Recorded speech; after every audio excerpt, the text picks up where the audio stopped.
Long ago, trust was simple. You traded face to face, shaking hands and exchanging goods. As the world grew, distance made trust harder. We invented middlemen, banks, credit cards, governments, to handle transactions and keep records.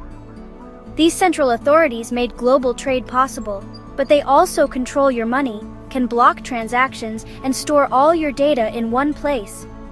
If that central system fails or is hacked, everything is at risk. We put all our trust in a single basket. But what if we didn't need a middleman? Imagine everyone having the same record book, visible to all. That's the core idea behind blockchain, a way for strangers to make deals directly, without a central referee. It's peer-to-peer trust, updated for the digital age.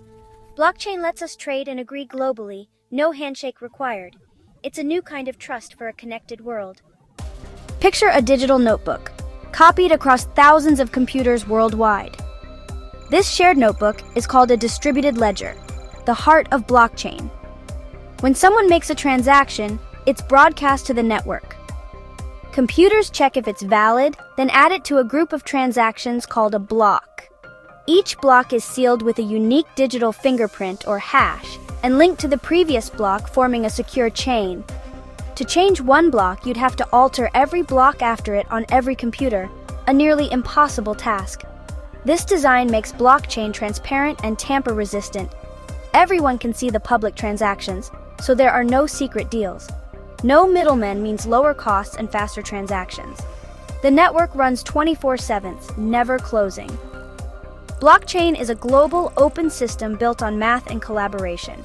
It's not controlled by any single company or government. It's trust, reimagined for the digital era. Most people think of Bitcoin, but blockchain is much more. It's the technology behind cryptocurrencies, but its uses go far beyond money.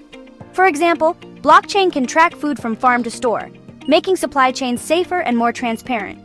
It can power secure, verifiable online voting. In gaming, it lets players truly own and trade digital items. Artists can prove ownership of their work and get paid fairly. Blockchain can verify identities, track assets, and build systems based on truth. Any process needing secure shared records can benefit. It's a foundation for a more trustworthy digital world. We're just starting to explore its potential. The possibilities are vast. Blockchain isn't a cure-all. Early blockchains like Bitcoin use lots of energy, raising environmental concerns. The technology can be complex and unforgiving. Lose your private key, and your assets are gone. Scams and mistakes happen, and there's no central help desk. But the technology is evolving, becoming faster, greener, and easier to use. Like the early internet, blockchain is growing through its own challenges. Developers are building user-friendly apps to make it accessible to everyone. Blockchain could shift how we manage trust, ownership, and privacy online. It empowers people to control their data and build fairer systems. It's not perfect, but understanding it prepares you for the future. Blockchain is changing the way we trust in a digital world.